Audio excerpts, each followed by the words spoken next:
Hello students, this is Ratesh sir. Now we will do some more questions on the chapter arithmetic progression. Okay. So the question is, if the sum of a certain number of terms starting from the first term of an AP, it means 25 is the first term and so on, is 116. Find number of terms, also find last term. तो क्या कह रहा है इस सवाल में, फिर से एक बार रिपीट करके पढ़ते हैं हम लोग. If the sum of a certain number of terms, हमें नहीं पता इस एपी में कितने टर्म्स हैं. सर्टेन नंबर ऑफ टर्म्स है, हमने मान लिया कि कुछ टर्म्स है starting from the first term, जो कि फर्स्ट टर्म से एपी स्टार्ट हो रही है, इज 116. इट मींस ये 116 क्या है, ये 116 इस एपी के सर्टेन नंबर ऑफ टर्म्स, हमें नहीं पता कितने हैं, उन टर्म्स का क्या है, टोटल सम है ये 116. इट मींस ये क्या है, टोटल सम है. ठीक है, ये एक पर्टिकुलर एपी है, हमें नहीं पता इसमें कितने टर्म्स हैं, सर्टेन नंबर ऑफ टर्म्स बोल रहा है, हमें नहीं पता कितने टर्म्स हैं, लेकिन उनका जो सम है 116 है. तो हमें यही निकालना है, find the number of terms. तो सबसे पहले हम यही लेट कर लेते हैं, let the number of terms in this AP is n. So let n terms in this AP. हमने ये मान लिया कि इस एपी में कितने टर्म्स हैं इन दिस एपी. हमने ये मान लिया इस एपी में कितने टर्म्स हैं, n टर्म्स हैं. अब हमें पता है कि in certain number of terms का सम कितना है, 116. इट मींस Sn कितना है हमारा, इट मींस हमारा Sn कितना है, 116. ठीक, और ध्यान से देखते हैं इस एपी में हमें क्या क्या इंफॉर्मेशन गिवन है. तो हमें इस एपी में ए फर्स्ट टर्म पता है, इसका कितना है 25. हमें इसका डी कॉमन डिफरेंस पता है, तो डी कितना हो जाएगा हमारा t2 t1, so which is equal to 22 25. तो ये मेरा माइनस का 3 आ जाएगा. तो डी मेरा कितना आ रहा है, माइनस का 3. ठीक है, और डी मेरा माइनस का 3 आ रहा है, और मेरा फर्स्ट टर्म कितना है 25. हमें क्या फाइंड करना है, नंबर ऑफ टर्म्स, n की वैल्यू निकालनी है और लास्ट टर्म निकालना है. ठीक, तो हमें पता है कि n टर्म्स का सम हमें पता है 116. तो n टर्म्स के सम का फॉर्मूला अप्लाई कर लेते हैं. अब हमें पता है कि n टर्म्स के सम के फॉर्मूले कितने होते हैं, दो. एक होता है n/2 2a + n - 1 * d, और एक होता है n/2 a + l. तो क्या हमें यहाँ पे लास्ट टर्म पता है, हमें यहाँ लास्ट टर्म नहीं पता है. इट मींस हम क्या अप्लाई करेंगे, n/2 2a + n - 1 * d. ठीक है, यहाँ अप्लाई कर लेते हैं. ये हो गया n/2 2a + n - 1 * d. ठीक है, सो विच इज इक्वल टू 116. हमें पता है a की वैल्यू पता है, हमें कॉमन डिफरेंस d की वैल्यू पता है, हम पुट कर देंगे यहाँ पे. सो ये हो जाएगा n/2 2 * a हमारा कितना है 25.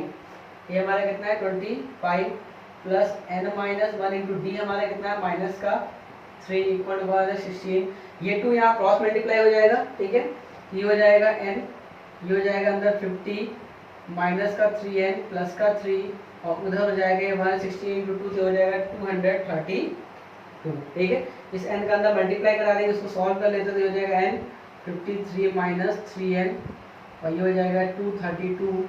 अंदर मल्टीप्लाई करा देते हो जाएगा 53n माइनस का 3n स्क्वायर इक्वल 232. तो यहाँ पे क्वाड्रेटिक बना लेते तो ये आ गया 3n स्क्वायर माइनस का 53n प्लस का 32 इक्वल टू 0. ये सब उस तरफ ले गए, तो ये मेरी क्या बन गई, क्वाड्रेटिक. अब जरा इसको साइड में हम लोग फैक्टराइज कर लेते हैं. ठीक है, तो हमें मल्टीप्लाई करने में क्या लाना है, हमें मल्टीप्लाई. ठीक है, तो अच्छा ये सॉरी ये कितना है 232 है यहाँ पे. ठीक है, अब यहाँ पे मल्टीप्लाई करके देख लेते हैं. तो हमें मल्टीप्लाई करने में कितना लाना है, 2 × 2 32, और एडिशन सब्ट्रैक्शन करने में हमें कितना लाना है, माइनस का 53 लाना है. ठीक है, अब यहाँ इसको और ब्रेक कर लेते हैं. 2 × ये आ जाएगा 2 × आ जाएगा 116, तो ये आ जाएगा 4 × 116 को और ब्रेक कर ले अगर हम लोग तो 2 से, तो ये कितना आ जाएगा 5 8 58. ठीक है, तो 58 और इंटू 8, तो ये कितना आ जाएगा 50 58 × 8. ठीक है, तो 58 × 8 नहीं आ रहा है, इसको और देख लेते हैं हम लोग कैलकुलेशन करके. इसको थोड़ा और रिड्यूस करते हैं तो कितना हो जाएगा हमारा 29 × 2 हो जाएगा 4 × 2, तो आ जाएगा 16 × 29. क्या इनका सम कितना आ रहा है,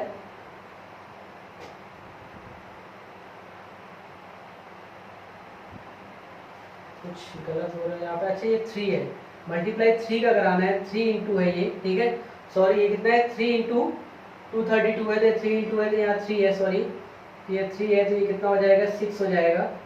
ठीक है, और ये 2 × 58 हो जाएगा. ठीक है, तो ये 6 इंटू 2 और ये, अब इसको चेक कर लेते हैं। तो 6 टू द 12 और 12 टू द 24 और इंटू 29। अब इनको चेक कर लो तो इनका जो सम है वो 53 है। ठीक है, इनका सम कितना है 53, इनका प्रोडक्ट कर देंगे तो कितना आ जाएगा हमारा, सेम आ जाएगा। तो यहाँ पे हमें फैक्टर मिल गए कितने, क्योंकि हमें माइनस का 53 लाना है तो हम क्या लेंगे, दोनों माइनस के ले लेंगे, माइनस का 24 और माइनस का 29। सो मेरे ये आ गए। ठीक है, अब यहाँ पुट कर लेंगे, इसको यहाँ पे कर लेते हैं। ये आ जाएगा 3n स्क्वायर माइनस का 24n माइनस का 29n प्लस का 232 इक्वल टू 0। कॉमन ले लिया, यहाँ पे 3 थी, आगे n square minus 8n, sorry 3n common ले लेंगे हम लोग यहाँ पे। तो 3n कॉमन ले लेंगे तो आ जाएगा n माइनस 8। ठीक है, यहाँ पे हम लोग माइनस का 29 कॉमन ले लेंगे तो ये भी मेरा n माइनस 8 आ जाएगा इक्वल टू 0। तो हम लोग n माइनस 8 एक ब्रैकेट में आ जाएगा और ये मेरा आ जाएगा 3n माइनस 29। तो अगर हम यहाँ पे सेपरेट देखते हैं, यहाँ पे तो एक बार इस ब्रैकेट से हमारा n इक्वल टू कितना आ गया 8 और एक बार इस ब्रैकेट से मेरा n इक्वल टू कितना आ गया 29/3। अब हमें पता है कि किसी भी एपी में 8 टर्म्स पॉसिबल है क्या, किसी भी एपी में ऐसा पॉसिबल है 29/3 इतने टर्म्स पॉसिबल है। इट मींस ये मेरा आ जाएगा 7 पॉइंट समथिंग। तो क्या ऐसा पॉसिबल है किसी एपी में 7.5 टर्म या 7.2 टर्म्स हो, तो इट इज नॉट पॉसिबल। इसका मतलब है कि ये जो n है ये पॉसिबल नहीं है। तो मेरा n की वैल्यू कितनी आ गई 8। ठीक है, सो n की वैल्यू 8 आ गई। तो हमारा आंसर क्या आ गया, find number of terms. It means यहाँ पे ऐसे कितने टर्म्स का सम 116 है, 8 टर्म्स का जो सम है वो 116 है। नंबर ऑफ टर्म्स कितने आ गए। सेकंड हमें क्या फाइंड करना था, लास्ट सम। तो लास्ट सम फाइंड करने के लिए हम यहाँ बता दे रहे हैं इसी में। ठीक है, लास्ट सम फाइंड करने के लिए हमें पता है कि लास्ट सम मतलब nth टर्म और इस एपी में कितने टर्म्स है 8। इट मींस लास्ट सम हमारा क्या है 8 टर्म। तो हमें क्या फाइंड करना है 8 टर्म फाइंड करना है। इट मींस हमें T8 फाइंड करना है। तो T8 कितना हो जाएगा a plus 8 minus 1 into D. A हमारा कितना है 25 प्लस 7 इंटू डी हमारा कितना है माइनस का 3। So this is equal to 25 minus का 21। तो ये मेरा T8 कितना आ गया 4। ठीक, तो मेरा T8 कितना आ गया 4। तो ये बहुत अच्छा सवाल था। इस एपी में हमें क्या पता था, सर्टेन नंबर ऑफ टर्म्स है, हमें नहीं पता था उसका सम कितना था 116। तो हमने मान लिया इसमें कितने टर्म्स है n टर्म्स है, ये हमने लेट कर लिया। तो ऐसे इक्वल टू 116 आ गया। यहाँ से हमने सॉल्व किया, क्वाड्रेटिक बन गई। तो n कितना आ गया, दो यहाँ पॉसिबल n आए, लेकिन यहाँ पे ये पॉसिबल है और ये पॉसिबल नहीं है। यहाँ पे एक और बहुत इंपॉर्टेंट बात मुझे बतानी है, डिस्कस करनी है, बहुत ध्यान से सुनना। अगर हम किसी एपी में मान लो बाई चांस यहाँ पे n की 2 वैल्यू आती, अब यहाँ इसको इरेज कर रहा है, बहुत ध्यान से सुनना। ठीक है, कभी कभी क्या होगा n की 2 वैल्यू आएंगी और दोनों वैलिड वैल्यू आएंगी। जैसे मान लो यहाँ पे मान लो n की वैल्यू वहाँ पे 8 भी आई है और मान लो n की वैल्यू 8 के अलावा 11 भी आती है। ठीक है, तो हम क्या करते हैं, दो n की वैल्यू आती है, दोनों यहाँ वैलिड वैल्यू है, n की वैल्यू 8 भी आ जाती है, n की 11 भी आ जाती है और दोनों वैलिड होते, तो क्या मेरे आंसर दोनों होते। तो yes, it may be possible, हो सकता है कि वहाँ पे n की वैल्यू 2 पॉसिबल हो। और कैसे पॉसिबल है, इसका एक लाइव एग्जांपल दे रहे हैं तुम्हें, बहुत ध्यान से देखना। जैसे मान लो किसी एपी में ये टर्म है, ठीक है, वो डिक्रीज कर रहा है, ये आ गया हमारा 2, इसके बाद ये आ गया 4, इसके पहले लास्ट टर्म है, मान लो यहाँ से लेके यहाँ तक 8 टर्म्स है। ठीक है, 8 टर्म्स हम कुछ भी लिख भी दे रहे हैं यहाँ पे। ठीक है, तो होगा ये 4, उसके बाद ये 6, 8, 10, 12।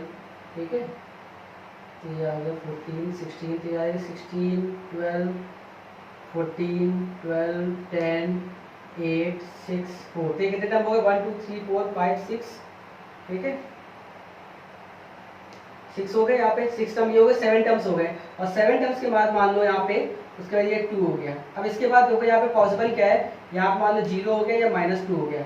अब अगर तुमसे कहा जाए इस एपी में कितना है 1 2 3 4 5 6 7, ये 7 टर्म का सम जितना भी होगा, ठीक है, और इस एपी में n की वैल्यू अगर 7 आ रही है और n की वैल्यू जो है 10 आ रही है, तो 10 टर्म्स का सम भी यहाँ पे वही है और यहाँ पे 7 टर्म्स का सम भी वही है।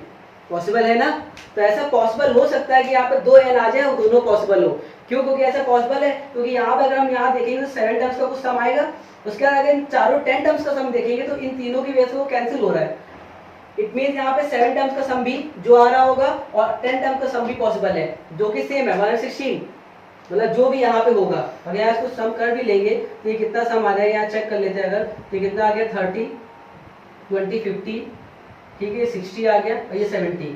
इट मीन्स यहाँ पे इसके 7 टर्म्स का सम भी कितना है 70 और यहाँ पे इसके 10 टर्म्स का सम भी 70 है। मतलब अगर यहाँ पे मान लो 70 होता तो यहाँ पे दो वैल्यू आ सकती थी इस एपी में कि n 7 टर्म्स का सम भी है 70 और 10 टर्म्स का सम भी 70 है। तो यहाँ पे अगर यहाँ पे n कोई वैलिड आता तो इट मे बी पॉसिबल, ठीक है। कोई ये नहीं कहेगा कि सर यहाँ दो n कैसे पॉसिबल हो सकते हैं, एक ही एपी में 10 टर्म्स का सम भी उतना है और एक ही एपी में 7 टर्म्स का सम भी उतना है, तो क्या ऐसा पॉसिबल है? तो यस, ऐसा पॉसिबल है, ठीक है।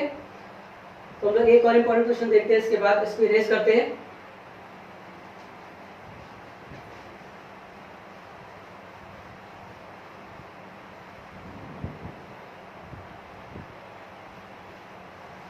ठीक है, चलो एक और क्वेश्चन देखते हैं हम लोग यहाँ पे।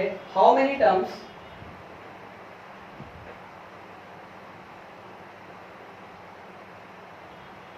ऑफ एन एपी, और जो मेरी एपी है वो 24, 21, 18 and so on, is how many terms of an AP this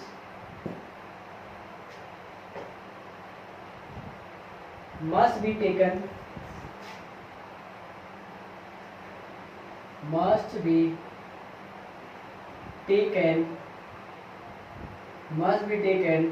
so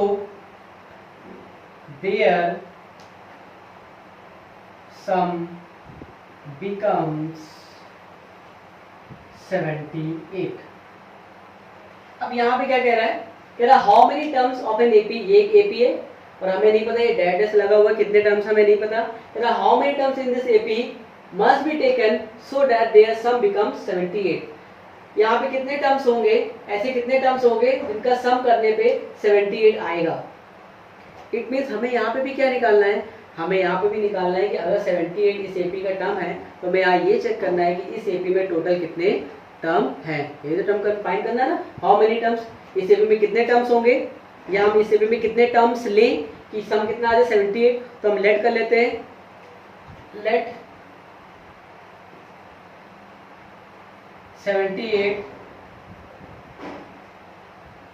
is the sum of n terms, क्योंकि हमें नहीं पता कितने टर्म्स को लेने पे सम 78 आएगा। ये उसने हमसे पूछा है, हमें नहीं पता कितने टर्म्स को लेने पे, ऐसे कितने टर्म्स को ऐड करने पे 78 आएगा। तो हमने लेट कर लिया कि let 78 terms, let 78 is the sum of n terms. 78 जो है वो n टर्म्स का सम है, ठीक है।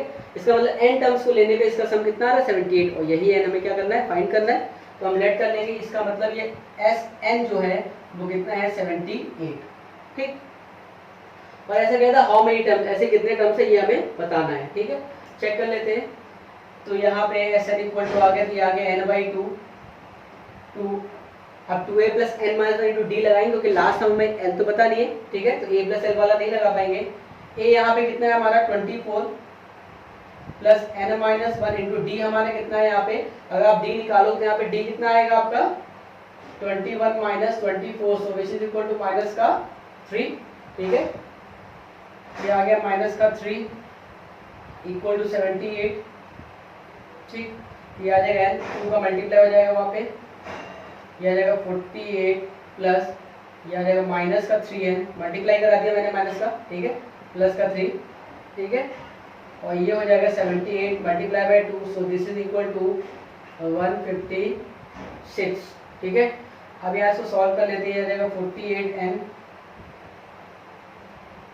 48 को जोड़ लेते हैं पहले। तो ये n है, ये 48 प्लस 3 आ जाएगा 51 माइनस का 3n इक्वल टू 156, यह आ जाएगा 51n माइनस का 3n स्क्वायर इक्वल टू 156।